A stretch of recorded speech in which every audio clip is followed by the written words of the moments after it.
Welcome दोस्तों, आज हम बजट एक्सपेक्टेड 2021 के बारे में बात करेंगे।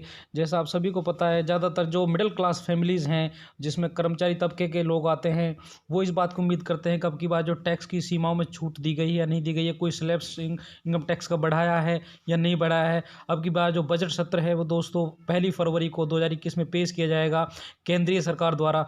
तो दोस्तों उस बजट सत्र में दोस्तों ये उम्मीद रहती है कि अब की बार जो सिलेबस है उसमें कुछ चेंजिंग होगी या कोई सेक्शंस हैं उनमें छूट दी जाएगी। इसके बारे में आपको डिटेल में बताएंगे। तो दोस्तों ऐसा सुनने में आ रहा है जो 80 सीट सेक्शन है उसमें दोस्तों जो बजट की छूट है उसकी सीमा बढ़ा दी जाएगी।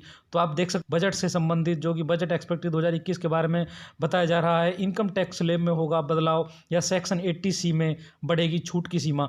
जानिए एक्सपर्ट्स की राय। तो आप देख सकते हैं, यहाँ भी देख सकते हैं आप, आगामी केंद्रीय बजट 1 फरवरी 2021 को पेश किया जाएगा।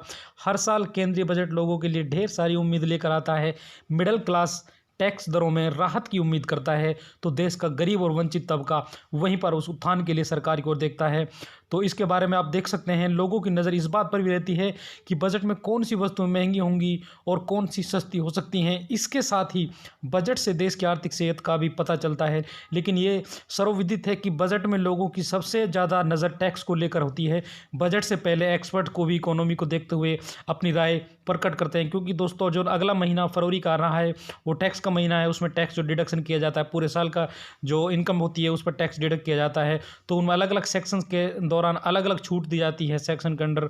तो दोस्तों उस सेक्शंस में कितनी छूट प्रदान की जा सकती है अब की बार, ये हम आपको दिखा रहे हैं। अंकित सेहरा एंड एसोसिएट्स के फाउंडर और टैक्स एक्सपर्ट अंकित सेहरा कहते हैं कि आने वाले बजट 2021 से ये उम्मीद की जा सकती है कि सेक्शन 80C की जो कटौती है सीमा, वो 1.5 लाख होती थी दोस्तों, उसके बढ़ाकर उसको 3 लाख रुपए प्रति वर्ष होनी चाहिए।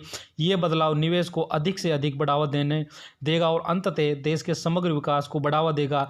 ये इसके बारे में दोस्तों इस टैक्स जो इनकम टैक्स एक्सपर्ट्स हैं इनकी राय है। उन्होंने कहा है कि साथ ही हम उम्मीद कर रहे हैं कि इस बार सरकार लॉन्ग टर्म और शॉर्ट टर्म सेविंग के बीच स्पष्ट अंतर अपनाएगी, क्योंकि लॉन्ग टर्म सेविंग्स को प्रोत्साहित करने के लिए टैक्स पॉलिसी में कोई बड़ा प्रोत्साहन नहीं है, जो इस महामारी के दौरान बेहद जरूरी है। जीवन बीमा पॉलिसीज और पेंशन फंड दीर्घकालिक उद्देश्य के लिए बचत का प्रमुख स्रोत है। इस बार हम उम्मीद कर सकते हैं कि सरकार धारा 80C के अलावा इन दोनों के लिए अलग अलग छूट की सीमा तय करेगी, यानी जो स्लैब्स हैं उन स्लैब्स को बढ़ा सकती है और दोस्तों में चेंजिंग हो सकती है। और जो 80C की जो सीमा है दोस्तों उसको भी बढ़ा सकती है, उसको 1.5 लाख से लेकर 3 लाख तक कर सकती है। और tax and investment expert Balwant Jain ने भी इन्हीं बातों को विस्तार देते हुए कहा कि सेक्शन 80C के तहत मिलने वाली टैक्स छूट को 2.5 लाख रुपए के किए जाने की ज़रूरत है। वर्तमान में सेक्शन 80C के तहत 1.5 लाख रुपए की टैक्स जो छूट है वो मिलती है। उन्होंने साथ ही कहा कि आम टैक्स पेयर्स के लिए टैक्स छूट की सीमा को 2.5 लाख रुपए से बढ़ाकर 5 लाख रुपए किए जाने की ज़रूरत है। उन्होंने कहा कि खास तौर पर वरिष्ठ नागरिकों को इस मोर्चे पर रिलीफ मिलना चाहिए। जैन के मुताबिक इसकी वजह यह है कि वरिष्ठ नागरिकों के पास कमाई का कोई जरिया नहीं होता है।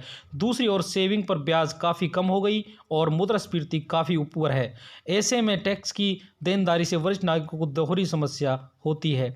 रियल एस्टेट सेक्टर को बूस्ट करने और मध्यम वर्ग को राहत देने के लिए जैन ने होम लोन के मूलधन के भुगतान के लिए सेक्शन 80C से इतर 2 लाख रुपए की टैक्स छूट देने की हिमायत की है। तो दोस्तों ये थी आज की वीडियो। दोस्तों वीडियो अच्छी लगी हो तो वीडियो को लाइक करना, दोस्तों शेयर करना और दोस्तों कमेंट करना ना भूलें। Thank you for watching.